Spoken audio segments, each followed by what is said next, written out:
आगंतुकଙ୍କ उत्तर। बहिरागतमाने एक अंचଳରେ किभଳି अवस्थान करिबा उचित ताहा सूचाइबाकु जाई एक सूफी कहानी कुहाଯାଇଥାଏ। जणे प्रबुद्ध तांकर किछि अनुगामीक सहित एक ग्रामरे पहुंची सेठारे रहिजिबाकु इच्छा प्रकट कले। सेही ग्रामर मुख्य थिले अत्यंत प्राज्ञ।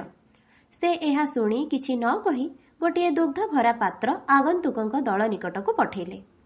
आगंतुक प्रबुद्ध ताहा देखि किछि फूल पाखुड़ा ता उपरे भसई दे ताहाकु फेरी देले। किछि समय परे सेमानंकु आश्रय देबा लागि गाँ मुखियाଙ୍କ अनुमति आसीगला। आगंतुक प्रबुद्धଙ୍କ शिष्य माने एही वार्ता विनिमय निहित गूढ़ अर्थ बुझी न पारि गुरुंकु पचारन्ते प्रबुद्ध बुझी देई कहिले, दुग्ध भरा पात्रर अर्थ हैला मुखिया कहिबाकु चाहिथिले जे ग्रामटी भरपूर, अधिक लोकंक लागि सेठारे स्थान नाही। ता उपरे फूल पाखुड़ा बिंची देबा परे उत्तर गला जे आगंतुक माने दुग्ध उपरे फूल पाखुड़ा भासिला भଳି रहिबे, सुतरां सेमानंक बोझ अनुभूत हेबो नाही।